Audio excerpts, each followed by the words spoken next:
go ahead and find out what other functions have quadratic like behavior, or quadratic. What are the functions which we can call quadratic, or if there are functions in vicinity of their maximas and minimas, we have a quadratic like behavior. Quadratic like behavior is something that is most commonly expected around a minima or a maxima of a function. So in this little exercise, I've given you three functions. Here are three functions.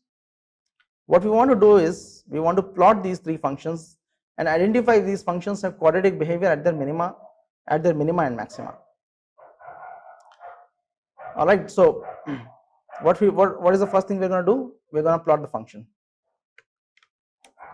So let me go ahead and plot the first function, which is minus cosine of x. Let's plot it from x goes from minus 10 to 10.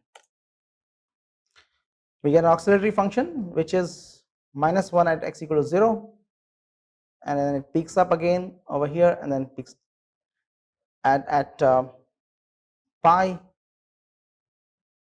and then at 2 pi it has got its minima again at a period of pi. So at 0 it has a minima, and then pi it has a 2 pi it has a minima, and at pi it has a maxima. So we want to find out minima. What is the behavior of minima at this point? What we'll do is we'll first go ahead and solve it analytically. So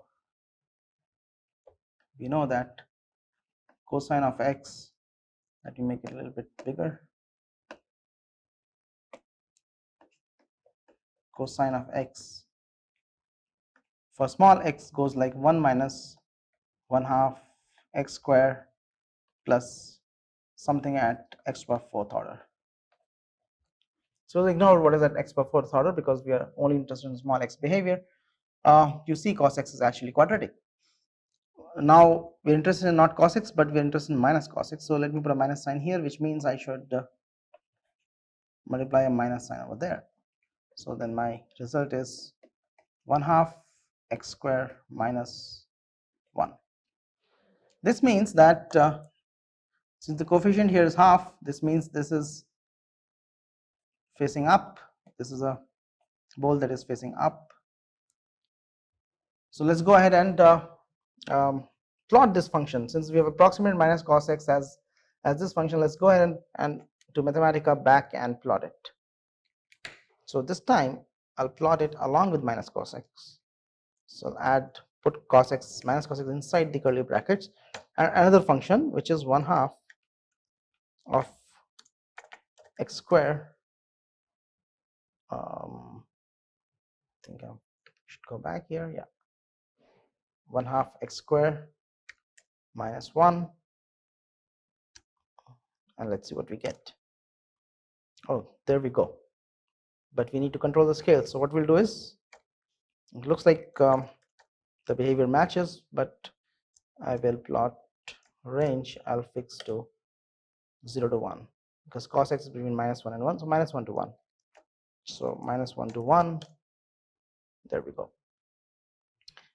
It's obvious here, but we can go ahead and add plot legends. So orange curve is minus x square by 2 plus 1, and you see it so nicely agrees with cosine x in this region. We can zoom into the x-axis so that we can see that more clearly by reducing the x range, and there we go.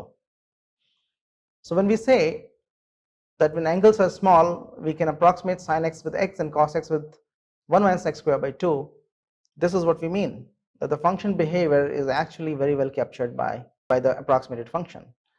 So if I ask you how small should x be so that you can trust the behavior is like x square by 2 minus 1, the answer to that would be that depends on how accurately you are doing things. So if you are visually here, I can make out differences of the order of 0.1. Over here, for example, the difference of the order of 0.1 I can make out visually. So that means if my accuracy is only about 0.1, then this works very well for even for x equal to pretty much up to x equal to half. So x equal to half is also reasonably small to approximate cosine x with 1 minus x squared by 2. Let's go ahead and also try to work out what happens over here.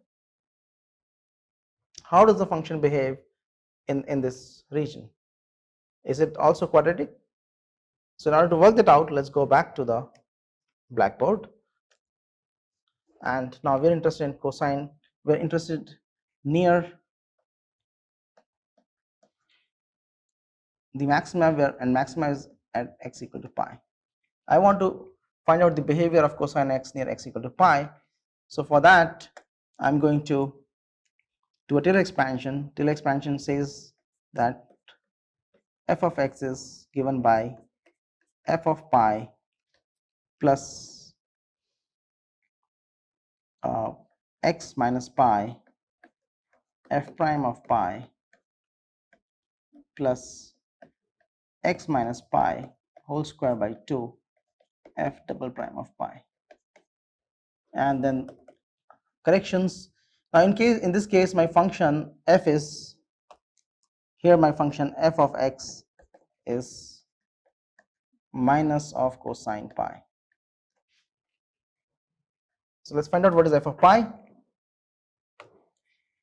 F of pi is cosine of pi is minus 1, so minus cosine of pi is plus 1, which is what we saw in the picture over here.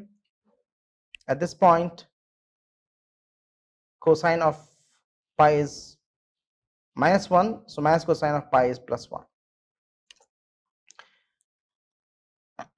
Then at that point we have a maxima, so f prime is going to vanish. If you want, you can go ahead and check it out, because derivative of cosine is sine pi is 0, so this term is going to vanish. It doesn't matter. The next correction I get is from here, which is x minus pi square by 2 times f double prime of pi. Now f prime of x is derivative of cosine x is minus sine x. We already have minus sine, so this becomes sine x. This should have been x, and f double prime of x is cosine of x. So find sine and cosine functions. I take the derivative twice, I get rid of the minus sign. That's what happened. Okay, so I want to find f double prime of pi, so that is cosine of pi, and cosine of pi is minus 1, so I put in minus 1 over here, plus other terms. Now we are not interested in other terms, because we are looking for x close to pi. X minus pi is very small, x minus pi cube will be even smaller, so we ignore that. And let's go ahead and simplify this. This is 1 plus, expand this out, 1 minus, rather 1 minus minus 1 by 2 also outside. I've got x square plus pi square minus 2x pi. Simplify this, we have got 1 minus 1 half x square minus pi square by 2 plus x pi. Let's go ahead and plot this function.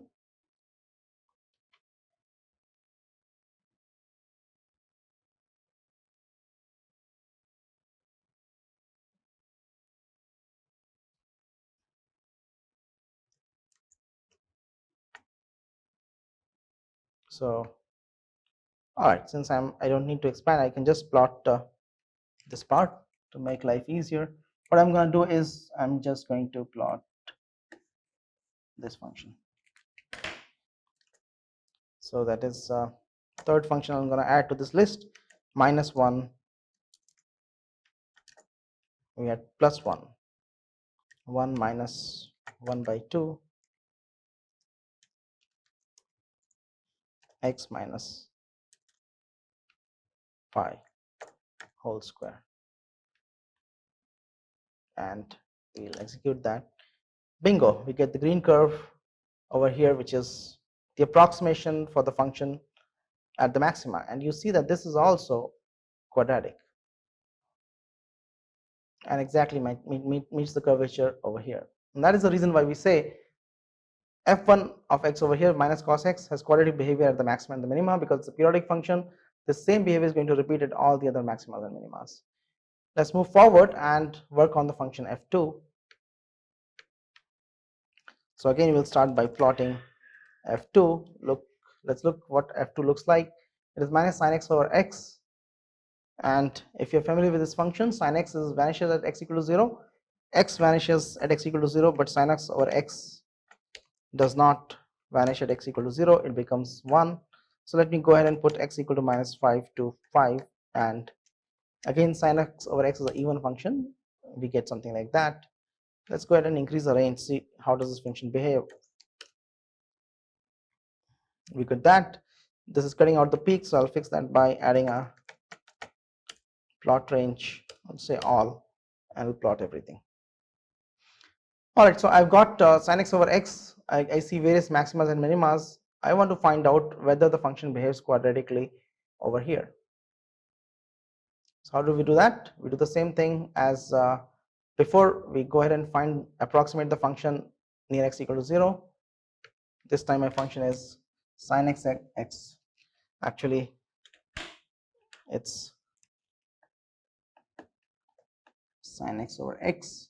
Now sin x over x is, let's approximate sin of x. It is 1. Sorry, this is sin of x is x. So this is x minus x cubed by 6 plus something at x of the order x power 5 divided by x. I simplify that, I get 1 minus x squared by 6 plus a correction of order x power 4. Let's go ahead and plot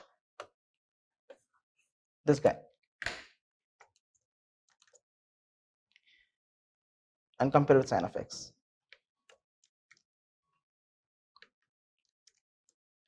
And I get 1 minus x squared by 6.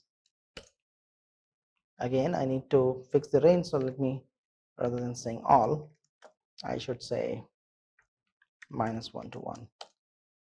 There we go.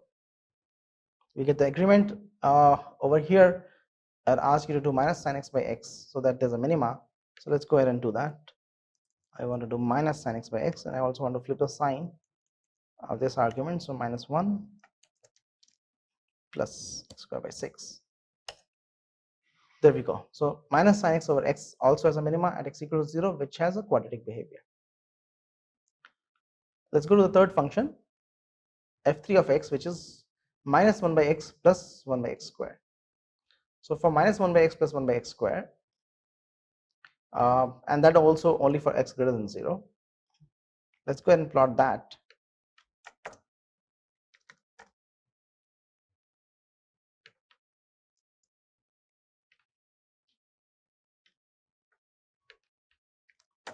And so I think it was minus 1 over x plus 1 by x square, and I want to plot this for x greater than 0, so 0 to, let's say, 10. That's what the function looks like. In fact, it's a good idea to actually understand plotting this function by plotting minus 1 by x separately and 1 by x squared separately. So let's go ahead and do that. We'll plot these two functions first and understand why we anticipate a result like this. So rather than adding them right away, I will first plot both of them separately. So minus 1 by x and 1 by x square, and then I'll add a plot legend.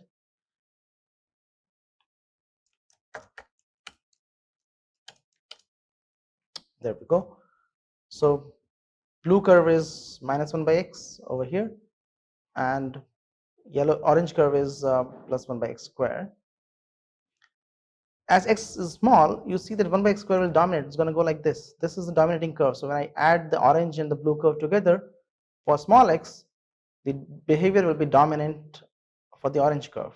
So the addition curve obtained by adding these two functions is going to go like that curve. And as you see, as x becomes large, we have more of negative and less of positive. So when we add these two, my function will end up over here. So it's going to behave more like minus 1 by x. So the asymptotics of the summation function minus 1 by x plus 1 by x square is the orange curve for small x and blue curve for large x. So therefore, and you see that over here it's positive, over here it's negative. That means somewhere in between it's gonna cross 0. So it's gonna cross 0, come like that, and it'll end up also having a minima. So let's go ahead and the same plot, let's add the summation function, which is minus 1 by x, the sum of the two things, 1 by x square. There we go. The green curve is the sum of the two, and as I said, it's going to behave more and more like orange in this region. And if we say that we want to plot, let's say we want minimum value at minus 1 and maximum at 5, you see this is going to go more like orange curve. It converges with the orange curve as x becomes smaller and smaller. That's what we expected. Okay, let's go back to smaller scales so that we can compare the two more properly, compare these curves more properly. All right, now we want to understand if there's a minima over here, does that minima behave like a quadratic function? So first of all, let's see if there's a minima. Yeah, it looks like there's a minima somewhere around here, somewhere around here. Let's find out, calculate that minima.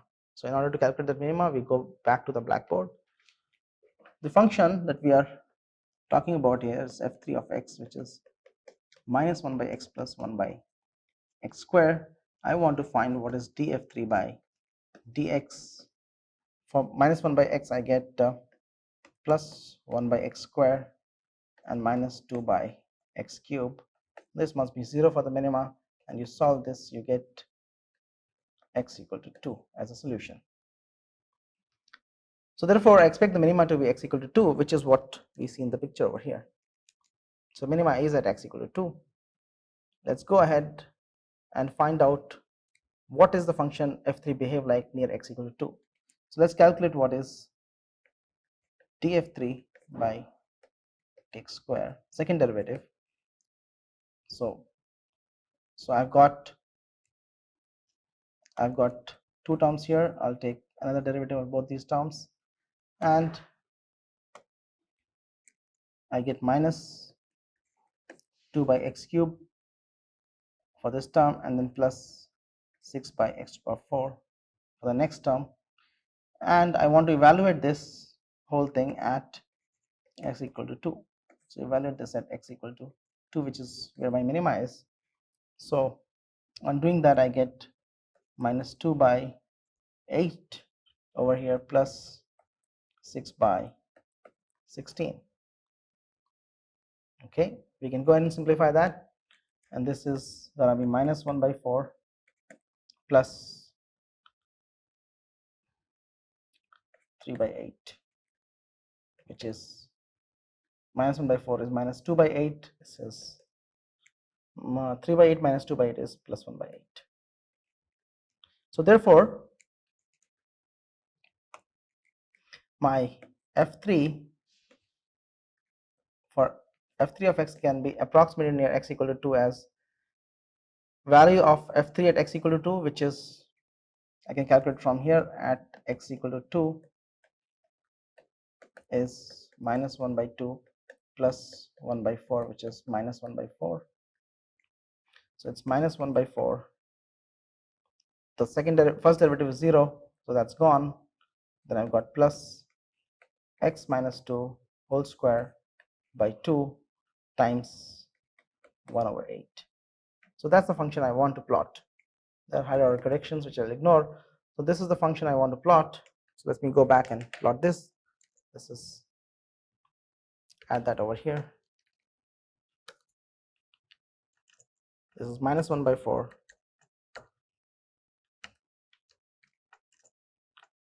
and plus 1 by 16 times x minus 2 whole square. And there we go. A new curve has been added to my set of plots, the red curve over here, and you see this matches very well with the behavior of the function near x equal to 2. We can zoom into the x-axis. Let's zoom into the x-axis and analyze it more carefully. So let me cut it down to 4. There we go. So the red curve is the parabolic curve, a quadratic curve, and it's approximating very well the green curve near x equal to 2. So therefore, this third example, minus 1 by x plus 1 over x squared, also has a minima. Now this is the potential that you see in central force potentials. So this one is a example that comes from central force potentials, where you have a repulsive 1 over x squared behavior from the centrifugal force, and minus 1 by x attractive either a Coulomb potential or a gravitational potential, which goes like minus 1 over r. Okay, so this was some examples of commonly occurring functions that we see in physics and mathematics, and all of these have at their minimas and maximas a behavior like a quadratic function. That's what we mean when we say near a minima we have got a simple harmonic potential. That means at near the minima my function behaves like a quadratic function.